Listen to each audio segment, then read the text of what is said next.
विद्या अभ्यासेस्तपो ज्ञानमिन्द्रियाणां च संयम अहिंसा गुरु सेवा च निःश्रेय संकरम परम। विद्या अभ्यास, तप, ज्ञान और अपनी इंद्रियों पर संयम, अहिंसा और गुरु सेवा, ये सब परम कल्याण के कारक होते हैं। तो इसी सुविचार के साथ में हमारी जो कॉन्टिन्यूटी थी वो खत्म हो चुकी है और अब हम क्या स्टार्ट करने वाले हैं, डिफरेंशिएबिलिटी को स्टार्ट करने वाले हैं। तो आपने 9th में लिमिट और डिफरेंशिएबिलिटी को पढ़ रखा है ऑलरेडी। तो आपको वहां पे एक वो गिवन होता है, एक फॉर्मूला जिसे हम बोलते हैं क्या, F of a plus h minus f of a upon में एच। एक फॉर्मूला हमारे पास ये गिवन होता है, या आप पढ़ते आ रहे हैं। इधर हमारे पास एक और भी गिवन होता है कि F of A minus h minus f of a upon में माइनस एच। ये दो होते हैं, अगर ये दोनों इक्वल हो जाते हैं तो डिफरेंशिएबिलिटी जो होती है हमारी वो पॉसिबल होती है।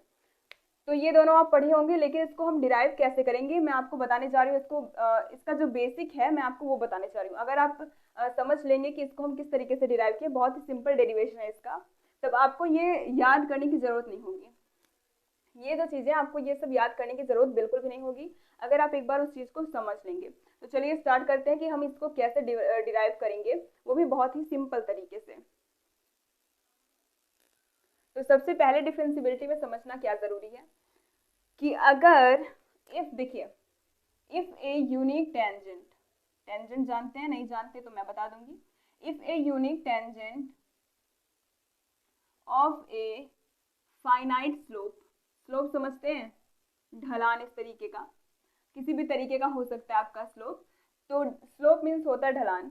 तो if a unique tangent of a finite slope exist at a point, कहाँ पे एग्जिस्ट करेगा, किसी भी एक पॉइंट पे अगर वो क्या करता है, आपका एग्जिस्ट करता है, then function is said to be differentiable.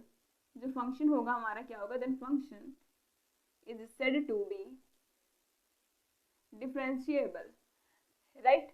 तो अब if a unique tangent of a finite slope exist at a point then function is said to be differentiable. अब हम जानते हैं कि टेंजेंट का फॉर्मूला क्या होता है, dy बाई dx, और इसी को हम डिफरेंशिएबिलिटी भी बोलते हैं। डेरिवेटिव अगर हम बोले तो ये हमारा डेरिवेटिव या फिर डिफरेंशिएबल, इस तरीके के नाम से हम इसको बुलाते हैं। तो ये होता है टेंजेंट ऑफ ए, यही लिखना है, tangent of a finite slope at a point, at a point. Tangent होता है हमारा dy by dx। dy by dx क्या होता है हमारा टेंजेंट। अभी आपको थोड़ा सा डिफिकल्ट हो रहा होगा, लेकिन आप लास्ट तक आप देखिएगा इस वीडियो को, आपको पूरा का पूरा जो डिफरेंशिएबिलिटी है पूरा एकदम क्लियर हो जाएगी। आप चाहेंगे भी तो आप भूल नहीं सकते इसको। समझ में आ रही है बात। तो देखिए अब मैं इसको आपको ग्राफ के थ्रू समझाती हूँ। हम मानते हैं कि ये है हमारा एक्स और वाई एक्सिस, ये है वाई एक्सिस, और ये है हमारा एक्स एक्सिस, ये है ऑरिजिन। अब हम मानते हैं कि ये एक कोई सा भी कर्व है, कोई सा एक कर्व है हमने ले लिया यहाँ पे। ये पॉइंट है P, ये पॉइंट है Q, और ये पॉइंट कैसा हमारा R है। अब इसकी एक्सिस पे डिस्टेंस कितनी है, A है। अगर हम इस डिस्टेंस को देखें तो ये कितनी है, A है। अभी इसकी डिस्टेंस क्या हो जाएगी, A से कुछ कम होगी, A से पीछे है तो A से कम होगी। जैसे अगर हम आगे चलते हैं, ये 1 है, ये 2 है, ये 3 है, तो आगे वाला 3 है तो पीछे वाला उससे कम होता है, 1 होता है। तो उसी तरीके से यहाँ पे ये वाला पॉइंट हमारा A है, तो ये R का जो पॉइंट होगा जो X पे होगा वो क्या होगा, A से थोड़ा सा कम, हम मानते A माइनस एच होगा। A माइनस एच ये हम इसलिए कर रहे हैं जिससे हम इसके फॉर्मूले को डिराइव कर सकें। तो H नंबर जो है वो A से कम होगा। अब देखिए Q का पॉइंट X पे Q का पॉइंट A से ज्यादा होगा थोड़ा सा। देखिए अगर हम यहाँ पे मानते हैं कि 3 है, यहाँ पे 2, 1, 4, 5, ये हमारा एक्स एक्सिस है, और इधर हम मानते हैं ये वाई एक्सिस है। तो अगर ये 5 पे क्या हो रहा है, क्यू लाई कर रहा है, 3 पे P, और 1 पे R, इस तरीके से अगर हम जाएं, राइट। तो आप देख सकते हैं 5 जो है वो 3 से ज्यादा है, तो इसमें क्या हो जाएगा, A प्लस एच, मतलब H नंबर जो है वो A से ज्यादा होगा। A प्लस एच मतलब H ज्यादा होगा, Q में H एक्स्ट्रा ऐड होगा, और A में R में क्या होगा, H हमारा जो है वो थोड़ा सा सब्ट्रैक्ट होगा, क्यों, क्योंकि ये इसके नेगेटिव साइड में जा रहा है, पीछे जा रहा है, तो इसकी वैल्यूज क्या होंगी, कम होंगी। जैसे यहाँ पे R की वैल्यू 1 है जो कि कम है 3 से।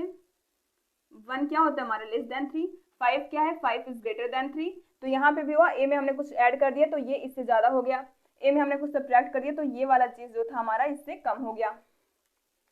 अब देखेंगे, इतना तो हमने कर लिया। अब टेंजेंट का फॉर्मूला क्या होता है? टेंजेंट का फॉर्मूला होता है y2 माइनस y1 अपॉन में x2 माइनस में x1, ये होता है टेंजेंट का फॉर्मूला, टेंजेंट का यानी dy बाई dx का फॉर्मूला होता है। अब देखिए आप इसको पढ़ चुके होंगे, नहीं पढ़ेंगे, हाँ पढ़ तो चुके होंगे आप इसको, y2 minus y1 upon x2 minus x1। अब हम इसके कोऑर्डिनेट्स को निकालेंगे। अब देखिए अगर हमारा पॉइंट x है, x पे x है तो y पे क्या हम बोलते हैं उसको, f of y, f of x, f of x से हम y को रिप्रेजेंट करते हैं और x तो हमारा x पे पॉइंट रिप्रेजेंट कर ही रहा है, तो अगर हम f ऑफ y लिखते हैं तो वो हमारे y के कोऑर्डिनेट को रिप्रेजेंट करता है। जैसे अभी तक हम देखते आ रहे हैं y is equals to f of x होता है, हम जब किसी भी इक्वेशन को सॉल्व करते हैं तो उसमें, तो y is equals to f of x और x अपने पॉइंट को रिप्रेजेंट कर रहा है किस पे, x एक्सिस पे, तो ये कोऑर्डिनेट अब हम इसके देखेंगे किसके, p q r के। r पे x का कोऑर्डिनेट क्या दिख रहा है, a माइनस एच, तो a माइनस एच लिखा। अब y का कोऑर्डिनेट क्या हो जाएगा, ये वाला y का कोऑर्डिनेट क्या होगा आपका, f of a minus H, क्या हो जाएगा, f of a minus H. क्यों, क्योंकि y को हम f ऑफ x लिखते हैं, y इज इक्वल टू हमारा f ऑफ x होता है, तो जब x की वैल्यू हमने यहाँ पे क्या रखी है, x की वैल्यू a माइनस एच है, a माइनस एच, तो जो y का कोऑर्डिनेट होगा, y का कोऑर्डिनेट वो भी क्या हो जाएगा, y is equal to f of a minus h हो जाएगा हमारा, राइट। जब x की वैल्यू a माइनस एच है तो y का coordinate a minus H, f of a minus H होगा। इसी तरीके से जब यहाँ पे p की वैल्यू हमारी क्या है, a किसका कोऑर्डिनेट है, x का कोऑर्डिनेट है, यहाँ पे लिखते हैं p का कोऑर्डिनेट हो जाएगा a, x पे a होगा, लेकिन y पे y is equals to f of x होता है, तो जब x की जगह पे हम a रखेंगे तो y is equals to f of a हो जाएगा, तो y की वैल्यू क्या हो जाएगी, f ऑफ a। कोऑर्डिनेट में हमें क्या मिलता है, x और y के कोऑर्डिनेट मिलेंगे, ये x का होगा, ये y का होगा, इसमें ये x का, ये y का। अब हमें देखना है q का, q पे x का कोऑर्डिनेट क्या है, a प्लस एच है, और y का क्या हो जाएगा, f of a plus H, f of a plus H, ये हो गया हमारे y का कोऑर्डिनेट। x का y का कोऑर्डिनेट हो, हाँ q का हो गया, p का भी हो गया, r का भी हो गया। अब हम क्या देखेंगे, देख टेंजेंट हमारा क्या होता है, इस तरीके से, इस तरीके से जो लाइन हम ड्रॉ करेंगे ये हमारी टेंजेंट।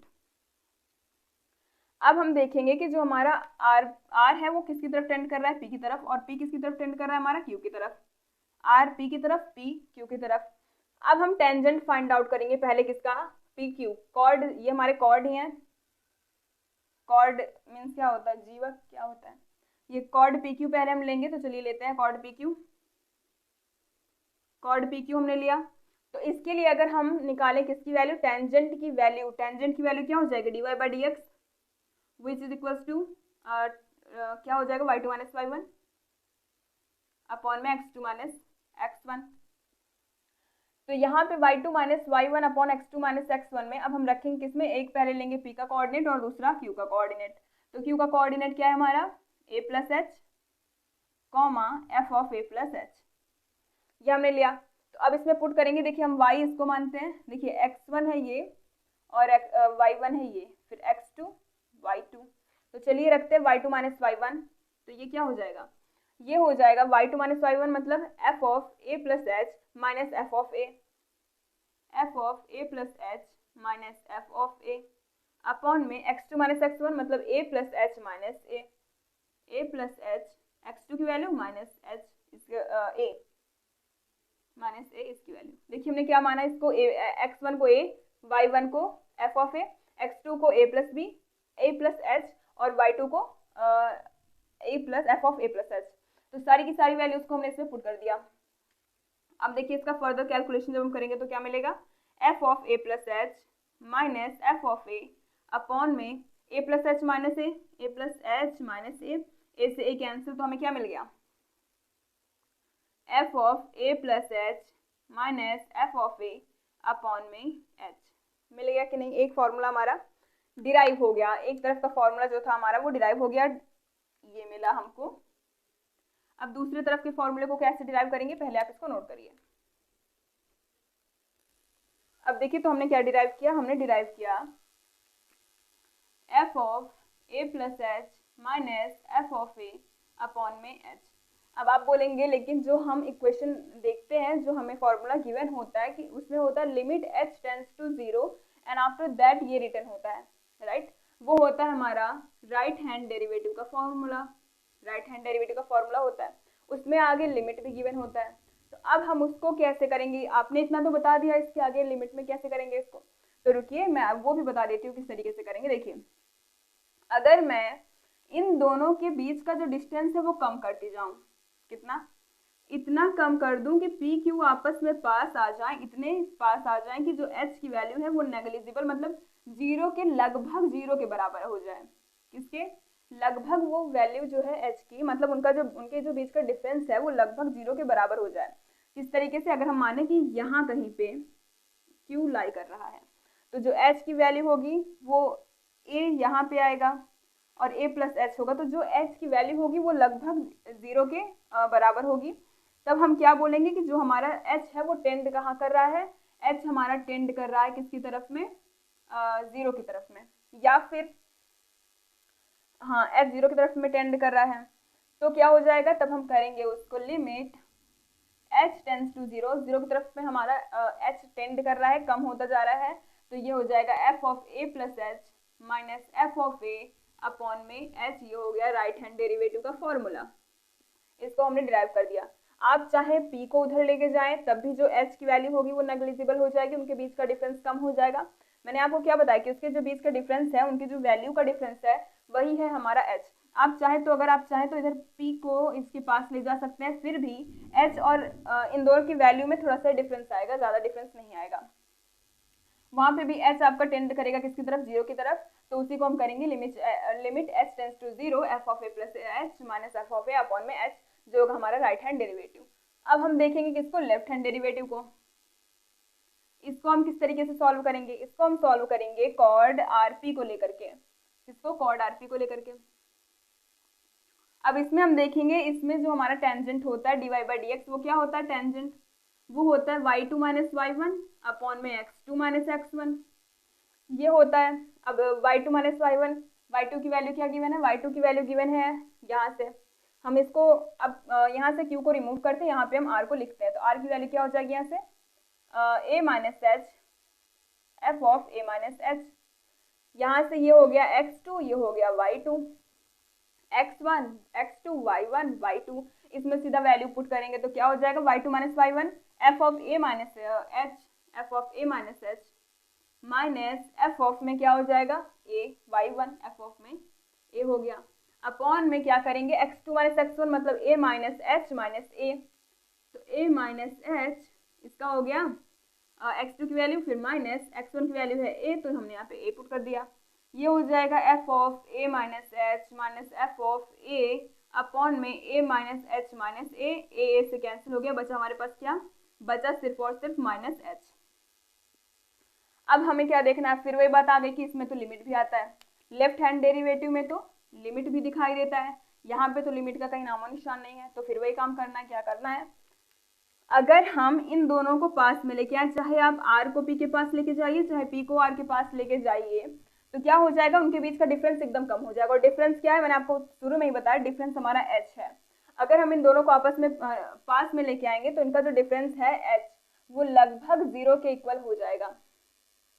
अगर आपकी वैल्यू 7 थी, किसकी, p की वैल्यू मानते हैं 7 थी, और r की वैल्यू क्या थी हमारी 3 थी, अगर हम p को पीछे लेके जाते हैं, लगभग हम इसको कितना कर दें कि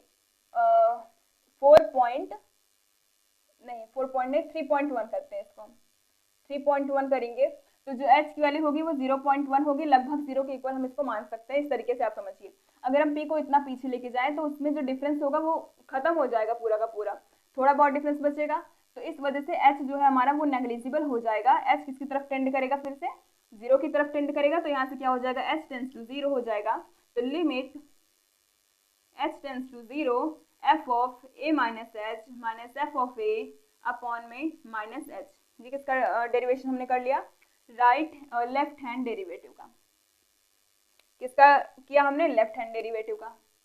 लेफ्ट हैंड डेरिवेटिव ये है हमारा राइट हैंड डेरिवेटिव अगर कोई भी इक्वेशन, कोई भी फंक्शन इन दोनों को क्या कर देता है, सेटिस्फाई कर देता है, तो वो फंक्शन हमारा डिफरेंशिएबल होगा, otherwise that function is not differentiable. तो सबसे पहली बात आपको क्या ध्यान रखनी है, इन सब के कोऑर्डिनेट, ये एफ ऑफ ए होगा, ये उससे आगे थोड़ा सा ज्यादा तो F of a plus H हो गया, ये उससे पीछे है तो F of A minus h हो जाएगा, ये एफ ऑफ होगा तो उसके वाई के कोऑर्डिनेट्स होंगे।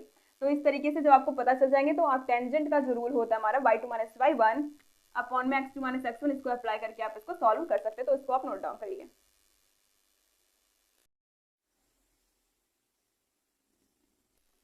तो हमने क्या देखा, हमने देखा पहला देखा लेफ्ट हैंड डेरिवेटिव, जिसकी वैल्यू क्या थी हमारे पास, limit h tends to 0 f of a minus f of a upon में माइनस h।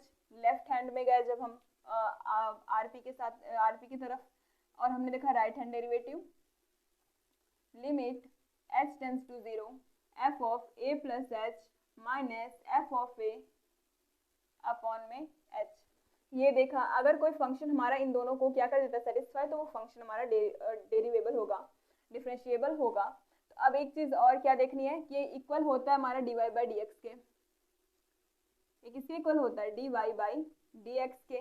और y क्या होता है, y मैंने आपको बताया कि f ऑफ x होता है, y आपका f ऑफ x होता है। ये हम लोग फंक्शन में ही पढ़ते आ चुके हैं, रिलेशन फंक्शन जब आपने पढ़ा होगा तभी आपने देखा होगा कि y जो होता है वो उसको हम f ऑफ x इस तरीके से लिखते हैं। तो अगर हमने क्या किया dy बाई डी एक्स, तो y की जगह पे हम y की वैल्यू को यहाँ पे पुट करेंगे तो क्या हो जाएगा, D by d x F of x, और इसको हम रिप्रेजेंट करते हैं डॉट डैश से, कैसे, एफ डैश ऑफ एक्स। जितने टाइम्स होगा डी बाई डी एक्स है ना, तो एक डी बाई डी एक्स है तो इसमें हमने एक डैश लगाया तो ये एफ डैश ऑफ एक्स हो गया। तो इसको हम इस तरीके से भी लिख सकते हैं, कैसे, एफ डैश ऑफ एक्स, और ये भी हो गया एफ डैश ऑफ एक्स। अब हम देखेंगे इसकी कुछ प्रॉपर्टीज को। देखिए जैसे अब कुछ फॉर्मूले गिवन है, इसमें प्रॉपर्टीज कुछ गिवन है, तो 3 प्रॉपर्टीज बेसिकली आपको बताई जाएंगी। वो कौन कौन सी है, देखिए जैसे आपको दिया जाए कि कोई एक फंक्शन है u और कोई दूसरा फंक्शन है v, राइट, कोई एक फंक्शन है u और दूसरा है v, अगर हम इनको ऐड या फिर सब्ट्रैक्ट करके उसका डेरिवेटिव निकालते हैं, डैश का मतलब क्या है कि उसका डेरिवेटिव, डैश का मतलब ये है कि डेरिवेटिव, तो अगर हम उसका डेरिवेटिव निकालते हैं तो वो किसके इक्वल होगा, u के डेरिवेटिव और v के डेरिवेटिव के एडिशन या फिर सब्ट्रैक्शन के। अगर हम किसी भी कोई फंक्शन u गिवन है या फिर v, मैं आपको एग्जांपल के थ्रू समझाती हूँ, जैसे u इज इक्वल्स टू हमारा एक्स स्क्वायर और v इज इक्वल्स टू हमारा x। अब क्या करेंगे, पहले इन दोनों को ऐड करेंगे, उसके बाद हम इसका डेरिवेटिव निकालेंगे। पहले एडिशन के लिए देखते हैं, बाद में सब्ट्रैक्शन आपको खुद समझ में आ जाएगा। एडिशन के लिए देखते हैं, देखिए इसको हमने ऐड किया तो हो जाएगा एक्स स्क्वायर प्लस एक्स। अब इसका क्या निकालना है, हमें डी बाई डी एक्स निकालना है, डेरिवेटिव फंक्शन ये गिवन है तो फंक्शन ही तो रखते हैं हम उसमें, तो डी बाई डी एक्स हो गया एक्स स्क्वायर प्लस एक्स, तो ये क्या हो जाएगा, डी बाई डी एक्स, इसका करेंगे तो हो जाएगा 2x होगा इसका, और इसका क्या हो जाएगा 1। तो इसको हमने इस तरीके से किया। अब देखते हैं क्या इन दोनों का अलग अलग डेरिवेटिव करने के बाद जब हम इनको ऐड करेंगे तो क्या यही आएगा। तो चलिए देखते हैं, पहले हम u का करेंगे तो d u by d x which is equals to 2x, और v का करेंगे तो d v by d x which is equals to 1। तो अब इनको ऐड करेंगे तो क्या हो जाएगा 2x प्लस 1, ये किसका हो गया u dash plus v dash हो गया, ये u dash plus v dash हमने किया तो 2x प्लस 1 मिला। और ये क्या था, ये था जो हमने d बाई डी एक्स किसका किया था, u प्लस v का, u प्लस v डैश को आप इस तरीके से लिख सकते हैं d बाई डी एक्स, इधर भी d by d x, d by d x, इस तरीके से। तो आप चाहे तो इस तरीके से आप इसको ऐड भी कर सकते हो, सब्ट्रैक्ट कर सकते हो, तो इनकी वैल्यू जो होगी वो सेम होगी। अब दूसरी प्रॉपर्टी क्या है कि अगर हमें u इंटू वी का डेरिवेटिव निकालना है तो हम कैसे निकालेंगे, उसमें आपको क्या करना होगा, first function and second function का डेरिवेटिव प्लस सेकंड फंक्शन और फर्स्ट फंक्शन का डेरिवेटिव। पहले आप दूसरे को एज इट इज छोड़ेंगे, उस पहले वाले का करेंगे, फिर पहले को एज इट इज छोड़ेंगे, दूसरे वाले का करेंगे। जैसे आपको पता ही होगा, क्या आपको पता होगा, साइन एक्स का डेरिवेटिव कॉस एक्स होता है। अगर हम डी बाई डी एक्स देखें तो D by d x of sine x क्या होता है, कॉस एक्स, और D by d x of cos x क्या होता है, माइनस में साइन एक्स। तो अगर हमको इसका डेरिवेटिव निकालना होगा किसका, एक्स साइन एक्स का, एक्स साइन एक्स। अब देखिए इसमें कितने फंक्शन दिए हुए हैं, 2 फंक्शन, पहला हम इसको लेते हैं, दूसरा इसको लेते हैं, अभी बस आपको समझने के लिए। पहला उसको लिया, दूसरा इसको लिया। अब हमें बोला गया कि इसका आप डेरिवेटिव निकालिए, इसको आप डिफरेंशिएट करिए। तो कैसे करेंगे, पहले फर्स्ट वाले को एज इट इज छोड़ेंगे, दूसरे वाले का करेंगे मतलब x d by d x of sine x plus sine x d by d x of x हो गया। तो x d by sine x का डिफरेंशिएशन क्या होता है, कॉस एक्स, तो x cos x plus sine x और d x upon d x cancel out होकर सिर्फ वन बचेगा, तो क्या आ गया वन। वन को लिखना नहीं है, वन की वैल्यू, वन का किसी भी चीज़ में मल्टीप्लाई करेंगे तो वही मिलेगा। तो यहाँ से ये चीज़ आ गई। तो यही बोला गया, अगर किसी दो फंक्शन का डेरिवेटिव निकालने के लिए बोला जाए तो पहले का निकालेंगे, फिर दूसरे का डेरिवेटिव, फिर प्लस करके दूसरे को एज इट इज रखेंगे और पहले का डेरिवेटिव, वही चीज़ करनी है। अब इसी तरीके से अगर आपको क्या दे दिया जाए, u बाई वी, अगर आपको डिवीजन में दे दिया जाए, इसके लिए हम सबसे पहले क्या करेंगे, पहले वाले को एज इट इज छोड़ेंगे, u को u डैश करेंगे, पहले वाले का डेरिवेटिव, दूसरे वाले को एज इट इज जो नीचे है, फिर माइनस दूसरे वाले का डेरिवेटिव और पहले वाले को एज इट इज अपॉन में नीचे वाले का स्क्वायर कर देंगे, वे का स्क्वायर। जैसे जैसे हम मान लेते हैं साइन एक्स अपॉन में है कॉस एक्स, तो ये हो जाएगा, पहले वाले का क्या करना है, डेरिवेटिव साइन एक्स का क्या होता है कॉस एक्स, दूसरे वाले को एज इट इज छोड़ना है यहाँ पे कॉस एक्स, माइनस अब दूसरे वाले का डेरिवेटिव करना है, तो D by d x of cos x का क्या होता है माइनस साइन एक्स, यहाँ पे कर दिया माइनस साइन एक्स, और u की वैल्यू क्या गिवन है, u की वैल्यू साइन एक्स है, देखिए u बाई वी है, तो u और v की वैल्यू को आप देख लीजिए। तो u की वैल्यू क्या है साइन एक्स, यहाँ पे क्या लिखेंगे साइन एक्स अपॉन में वी स्क्वायर क्या है कॉस है, तो कॉस स्क्वायर एक्स, यहाँ से क्या हो जाएगा cos square x minus minus plus sine square x upon में कॉस स्क्वायर एक्स। अब कॉस स्क्वायर एक्स और साइन स्क्वायर एक्स की वैल्यू क्या हो जाएगी, वन अपॉन में कॉस स्क्वायर एक्स। तो ये आ गया हमारा आंसर। तो इस तरीके से अगर डिवीजन में दिया गया होता है तो उसका हम डेरिवेटिव इस तरीके से निकालते हैं। तो आप इसको नोट डाउन करिए। तो स्टूडेंट्स, आज की वीडियो में बस इतना ही, मिलते हैं आपसे नेक्स्ट वीडियो में। और अगर आपको ये वीडियो अच्छी लगी है तो लाइक करिएगा और अपने फ्रेंड ग्रुप में शेयर करिएगा, and subscribe for more videos also. Thanks for watching.